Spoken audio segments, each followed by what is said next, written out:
क्या आप लोगों को भी संस्कृत में अनुवाद करते समय विभक्ति देखकर कंफ्यूजन होता है?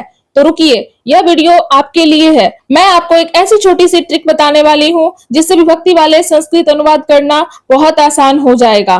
तो बने रहिए मेरे साथ इस वीडियो में। वीडियो के आखिर में जो तरीका बताऊंगी उससे आप चुटकियों में विभक्ति वाले अनुवाद बनाना सीख सकते हैं। तो आज हम लोग देखते हैं 20 महत्वपूर्ण PYQ जो कि बिल्कुल परीक्षा आधारित है, जो हमारे बोर्ड एग्जाम में पूछे जाते हैं। तो बिना देरी किए हुए हम शुरू करते हैं। तो मेरा आपसे एक सवाल है, तो राम ने मोहन को पुस्तक दी, तो क्या हम इसे सीधे संस्कृत में बदल देंगे? नहीं, क्योंकि संस्कृत में अनुवाद करने से पहले हमें समझना पड़ेगा कि वाक्य में काम कौन कर रहा है, काम किससे हो रहा है और काम किसके लिए हो रहा है, इत्यादि चीजें हमें समझनी पड़ेगी। अगर जो आपने कारक और विभक्ति नहीं पढ़ी है, मैंने कारक और विभक्ति पढ़ा रखा है, मेरे वीडियो पे जाइए, प्लेलिस्ट बनी हुई है, वहां से पहले आप देखिए, तब आप इसे संस्कृत में अनुवाद कर सकते हैं। बहुत ही आसानी से आप विभक्ति के अनुसार संस्कृत को अनुवाद कर पाएंगे। कैसे करेंगे?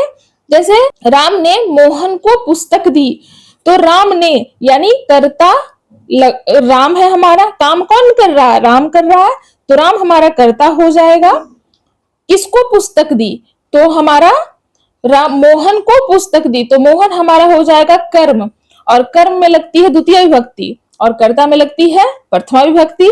तो अब ध्यान से समझो कि कारक हमें बताना है कि शब्द का वाक्य में क्या संबंध है, और विभक्ति बताती है कि उस संबंध को संस्कृत में हम किस रूप में लिखते हैं। यानी संस्कृत में अनुवाद करने का हमारा फॉर्मूला बहुत ही आसान है। एक छोटी सी ट्रिक है कि पहले कारक पहचानो, फिर विभक्ति पहचानो, फिर शब्द का सही रूप लगाओ और अंत में पूरा संस्कृत वाक्य बनाओ। जैसे राम विद्यालय जाता है, जहां राम कौन है? कर्ता है, यानी प्रथमा विभक्ति है, तो ये हमारा कर्ता कारक हो जाएगा। इसलिए संस्कृत में अनुवाद करते समय क्या बनेगा? रामः विद्यालयम गच्छति। तो चलो बच्चों शुरू करते हैं। तो हमारा पहला क्वेश्चन है, आलस मनुष्य का शत्रु है। किसका शत्रु है? मनुष्य का। आलस्य मनुष्य का शत्रु है, यानी जो हम मनुष्य से का जुड़ा हुआ है, यही तो हमारी है षष्ठी विभक्ति। बच्चों मैंने आपकी सुविधा के लिए मैंने ऊपर में इसकी विभक्ति भी लिख रखी है कि यह किस विभक्ति से संबंधित होगा।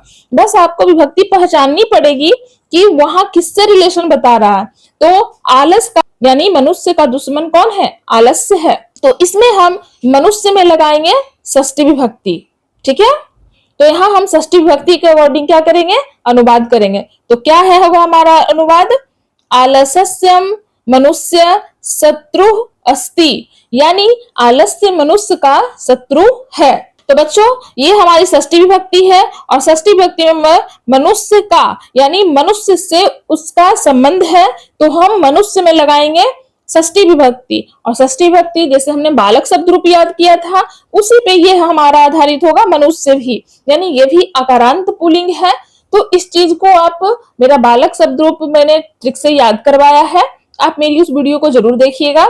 आपको और आसानी से विभक्ति के अनुसार आप संस्कृत अनुवाद कर पाएंगे।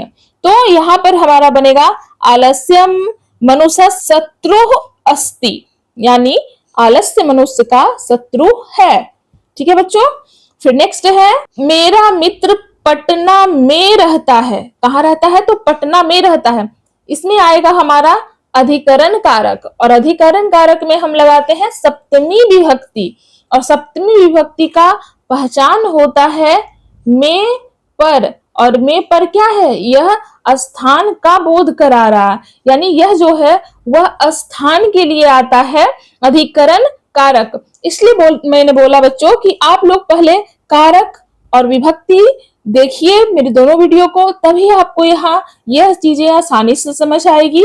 तो हम पटना में लगाएंगे सप्तमी विभक्ति। क्या होगा? मम मित्रम पाटलिपुत्रे निवसति। ठीक है, यानी मेरा मित्र पटना में रहता है, ठीक है, या निवास करता है। फिर नेक्स्ट हो जाएगा बच्चों, तो हमारा नेक्स्ट है, तालाब में कमल खिलते हैं।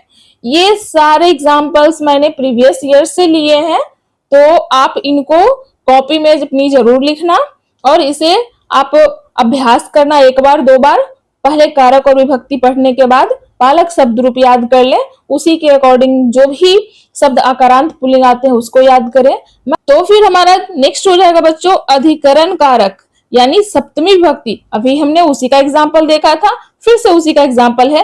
तालाब में कमल खिलते हैं, यानी कमल कहाँ खिलती है? तो कमल तालाब में खिलती है। तो ताड़गे कमलानी विकसंती, यानी जो हमारा कमल है वो कहाँ खिल रहा है? तालाब में। तो तालाब में हम लगाएंगे सप्तमी विभक्ति कमलानी विकसंती। तालाब में है तो एक कमल तो नहीं खिलेंगे, बहुत सारे कमल खिलेंगे। ठीक है। फिर नेक्स्ट है बच्चों, मैं मन से पढ़ता हूं, यानी मन से, यानी मन जो है हमसे जुड़ा हुआ है, ये जुड़ाव है। तो ये हमारा होगा करण कारक यानी तृतीया विभक्ति। और तृतीय विभक्ति क्या होती है? तो उसमें हम बनाएंगे अहम मनसा पठामी, यानी मैं मन से पढ़ता हूं। तो इसमें हम तृतीया विभक्ति लगाएंगे, मन में लगेगा तृतीया विभक्ति। ठीक है बच्चों। तो फिर हमारा नेक्स्ट है वह स्वभाव से सज्जन है। वह कैसा है? स्वभाव से। फिर से ये हमारा बना करण कारक जिसमें हम तृतीय विभक्ति लगाते हैं। और स्वभाव से, यानी स्वभाव क्या है? मनुष्य से जुड़ा हुआ है, उस व्यक्ति से, उसका स्वभाव से जुड़ा हुआ कि वह सज्जन है, अच्छा व्यक्ति है।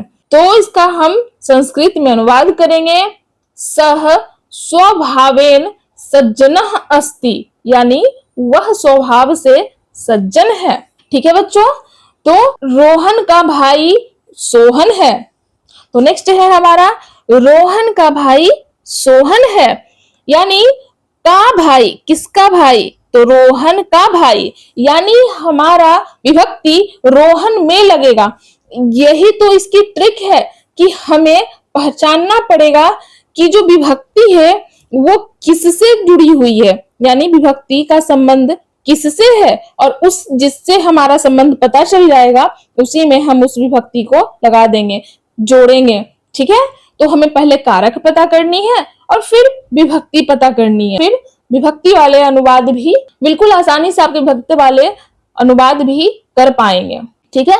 तो मोहन का यानी का के की संबंध कारक है और संबंध कारक में हम लगाते हैं षष्ठी विभक्ति। तो किसका भाई? रोहन का भाई। तो रोहनस्य भ्राता मोहन अस्ति, मोहनस्य। फिर नेक्स्ट है बच्चों हमारा तुम्हारे पिताजी कब आएंगे, यानी किसके पिताजी? तो तुम्हारे पिताजी। मैंने आपको बताया था कि जब संबंध कारक होते हैं तो काके की रारे री, उसमें जो तुम्हारा, तुम्हारी, तुम्हारे, तो जो अंत में रा रे री आ रही है वही हुआ है। तो तुम्हारे यानी किसके पिताजी? तो तुम्हारे पिताजी।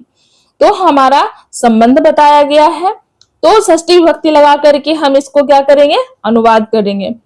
तब तब पिता कदा आगमिष्यति, यानी तुम्हारे पिता कब आएंगे। फिर नेक्स्ट है बच्चों सभी भाइयों में राम श्रेष्ठ थे। सभी भाइयों में और पर जहां भी लगती है वह हमारी हो जाती है अधिकरण कारक, और अधिकरण कारक में हम लगाते हैं सप्तमी विभक्ति। तो सभी भाइयों में राम श्रेष्ठ थे का अनुवाद हो। ठीक है बच्चों। सर्वेषु भातृषु रामः श्रेष्ठः आसीत्, जो हमारा भाइयों में यानी जो संबंध होगा वो भाइयों में होगा, तो इसमें हम लगाएंगे सप्तमी विभक्ति। फिर नेक्स्ट है बच्चों परिश्रम के बिना विद्या नहीं, यानी परिश्रम के बिना हमें विद्या नहीं हासिल हो सकती है। तो हम इसका संस्कृत अनुवाद करेंगे। यह हमारा अपादान कारक में आता है, यहाँ यह करण कारक नहीं होगा, यहाँ होगा अपादान कारक जो कि अलगाव के भाव को दर्शा रही है। तो यहाँ हम इसका अनुवाद करेंगे परिश्रमेन, परिश्रम लिखा हुआ है यहाँ यह, तो बच्चों यहाँ हो जाएगा परिश्रमेन, परिश्रमेन बिना विद्या न। इसका हम सही अनुवाद करेंगे परिश्रमेन विद्या न, क्योंकि यहाँ अलगाव की भावना को दर्शाता है। ये हमारा करण कारक नहीं होगा, थोड़ी सी गलती है, इसके लिए मैं माफी चाहती हूँ। फिर नेक्स्ट है हमारा कर्ता कारक। कर्ता कारक में हम क्या है? प्रथमा विभक्ति। तो जैसे है हमारा आम मीठा होता है, यानी आम्रम मधुरम भवति। क्या है, हमारा आम मीठा होता है, तो अनुवाद करेंगे आम्रम मधुरम भवति। कुछ चीजें हैं याद रखने के लिए, जैसे चिन्ह है हमारा कारक में, तो कर्ता ने कर्म को करण से संप्रदान के लिए आपादान से संबंध काके की रारेरी अधिकरण में पर संबोधन हे अरे ओ अहो अजी इत्यादि जो चीजें हैं, आप इसके कारक के चिन्ह को याद रखेंगे तो कारक के चिन्ह से आपको विभक्ति पहचानने में आसानी होगी, और जब आप विभक्ति पहचान लेंगे तो आपको संस्कृत में अनुवाद करना और भी आसान हो जाएगा। फिर हमारा नेक्स्ट हो जाएगा राम पढ़ता है, यानी ये हमारा पढ़ने का काम कौन कर रहा है, तो राम कर रहा है, तो ये हमारा हो जाएगा प्रथमा विभक्ति। बहुत सिंपल है, रामः पठति। फिर नेक्स्ट है हमारा राम पुस्तक पढ़ता है। ठीक है बच्चों, तो राम पुस्तक पढ़ता है, यानी पढ़ने का काम है वो कौन कर रहा है, राम कर रहा है, तो राम हो जाएगा हमारा कर्ता, और पुस्तक को पढ़ने का काम कर रहा है तो हमारा पुस्तक हो जाएगा द्वितीय विभक्ति। ठीक है बच्चों, तो इसे हम अनुवाद करेंगे रामः पुस्तकम पठति। राम कलम से लिखता है, किससे लिखता है, तो कलम से लिखता है, तो हो जाएगा हमारा इसका अनुवाद रामः लेखन्या लिखति। जो हम कलम से यानी कलम में हम तृतीया विभक्ति को लगाएंगे। फिर पुस्तक देता हूं, मैं किसको पुस्तक देता हूं, तो बालक को पुस्तक देता हूं।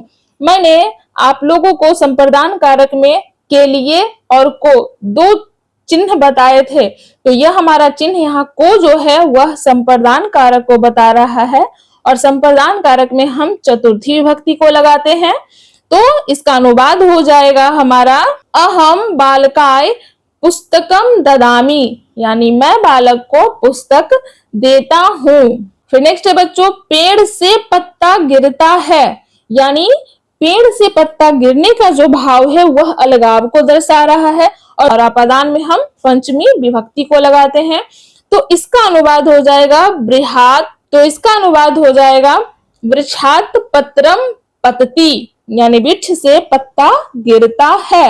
नेक्स्ट है बच्चों राम की पुस्तक, यह राम की पुस्तक है, तो हमारा इसमें हम लगाएंगे किसकी पुस्तक है, तो राम की पुस्तक है, यानी जो हमारा संबंध है पुस्तक का वो राम से है, तो राम में हम लगाएंगे षष्ठी विभक्ति, क्योंकि यह काके की रारेरी ये सब संबंध कारक में आते हैं। इदम रामस्य पुस्तकम अस्ति, यह राम की पुस्तक है, तो राम में हम लगाएंगे षष्ठी विभक्ति। नेक्स्ट है विद्यालय में छात्र पढ़ते हैं, तो छात्र कहाँ पढ़ते हैं, तो विद्यालय में पढ़ते हैं, और जब भी बात हमारे स्थान की आएगी तो उसमें हम अधिकरण कारक और उसका चिन्ह में पर याद रखेंगे, और जैसे ही अधिकरण कारक आएगी वह हमारा सप्तमी विभक्ति लगेगा वहां पे, और इसको हम विद्यालय में लगाएंगे सप्तमी विभक्ति, तो इसका अनुवाद होगा विद्यालय छात्रा पठन्ति। हे राम यहाँ आओ, यानी राम को पुकारा जा रहा है संबोधन के साथ, तो ये तो पुकारने के लिए होता है संबोधन हमारा। तो अत्र आगच्छ, हे राम अत्र आगच्छ, यानी हे राम यहाँ आओ। सीता फल खाती है, तो इसमें हमारा क्या है, सीता हमारी हो जाएगी कर्ता कारक और फल हमारा हो जाएगा कर्म, तो इसका अनुवाद हम द्वितीय विभक्ति लगा करके करेंगे, या सीता फलम खादती। नेक्स्ट है हाथ से लिखो, हाथ से लिखो करण कारक, यानी हाथ से जुड़ाव है, से लगा हुआ, तो जैसे ही जहां से आ जाए जुड़ाव आ जाए वहां हम तृतीय विभक्ति लगाते हैं, और तृतीय विभक्ति लगाएंगे तो अनुवाद हो जाएगा इसका हस्तेन लिख। तो आज का ये हमारा 20 संस्कृत अनुवाद कंप्लीट हो। तो नीचे कुछ विभक्तियों के क्रम दिए गए हैं जिन्हें आप याद रखेंगे। प्रथमा में है कर्ता, द्वितीय विभक्ति कर्म, तृतीय विभक्ति करण, चतुर्थी विभक्ति संप्रदान, पंचमी विभक्ति आपादान, षष्ठी संबंध, सप्तमी अधिकरण, और संबोधन हमारा हे अरे अहो अजी। ठीक है बच्चों, तो इसको आप लोग याद रखेंगे। मैं आपको कुछ प्रैक्टिस के अभ्यास के लिए मैं आपको 20 और संस्कृत में अनुवाद करने के लिए 20 वाक्य दे रही हूँ। आप इसके स्क्रीनशॉट ले सकते हैं और आप इसे अपनी कॉपी में लिखकर इसका अनुवाद करें। अगर जो आपको इसका उत्तर चाहिए तो मुझे कमेंट बॉक्स में बताना, मैं इसका उत्तर आपको दे दूंगी या अपने चैनल पे मैं पोस्ट कर दूंगी। तो यहां तक आप लोगों ने इसका स्क्रीनशॉट ले लिया होगा। तो अगर जो आपको ये वीडियो अच्छी लगी हो तो लाइक करें, शेयर करें अपने दोस्तों के साथ और मेरे चैनल को सब्सक्राइब करें। मिलते हैं नेक्स्ट वीडियो में नए टॉपिक के साथ।